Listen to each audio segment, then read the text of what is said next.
मित्रांनो, इंदोरीकर महाराज फेटा उतरवून ठेवण्याचा विचार करत आहेत. तुम्ही म्हणसाल मग याच्यामध्ये काय रे भाऊ, फेटा उतरवून ठेवणार नाहीत तर काय ते दिवसभर फेटा आपल्या डोक्यावरच ठेवतील का? तसं नाही आहे मित्रांनो. फेटा उतरवून ठेवणार आहेत म्हणजेच कीर्तन येथे करण्याचं थांबवणार आहेत, कीर्तन बंद करणार आहेत.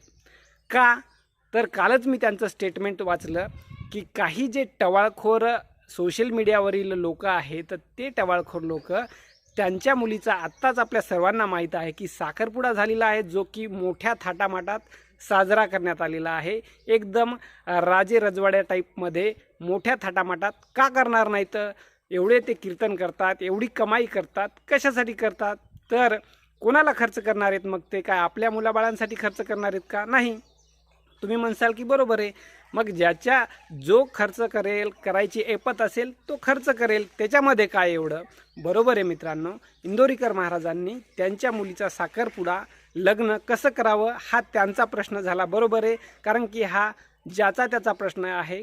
कोण कशा पद्धतीने खर्च करेल, कोण कशा पद्धतीने किती रुपयांचं कपडे घेईल, काय घेईल. परंतु काय की इंदोरीकर महाराज म्हणतायत की काही टवाळखोर सोशल मीडियावरती माझ्या मुलींनी कोणते कपडे घातले, कसे घातले यावरून टिंगल करत आहेत, चर्चा करत आहेत.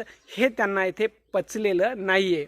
परंतु मलाही ते असं म्हणायचं आहे की महाराज, जेव्हा आपण कीर्तन करता, खूप छान कीर्तन करता, आपण समाजाला सुधरवण्याचं काम करता, निश्चितच आपले विषय जे असतात जे विनोदबुद्धीतून येत असतात आणि आपण सर्व विषयांना हात घालता.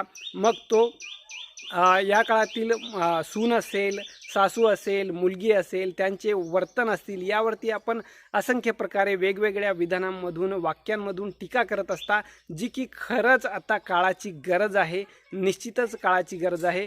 परंतु जेव्हा हीच बाब तुमच्यावरती येते तेव्हा मात्र तुम्ही येथे करणी जी आहे आणि तुमची दाखवण्याची आणि करण्याची वेगळं येथे आपल्याला वेगळेपण दिसत आहे. त्यामुळे नेटकरी असतील किंवा इतर लोक असतील, हा आपल्यामध्ये जो दुजाभाव आहे, एक बोलायचं आणि एक करायचं, ह्या गोष्टी लोकांना पटलेल्या नाहीत. त्यामुळे निश्चितच लोक आपल्यावरती टीका करत आहेत. तर आपण निश्चितच या टीकेला न घाबरता आपलं कीर्तन जे आहे ते सुरू ठेवावं. समाज माध्यमांना किंवा समाजाला चांगल्या गोष्टीची गरज आहे.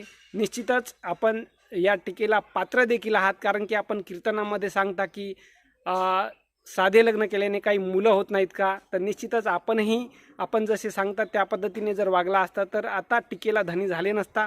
निश्चितच महाराज, आपण कीर्तन थांबवू नये, आपला फेटा आपल्या डोक्यावरतीच ठेवावा. समाजाला आपली खूप गरज आहे.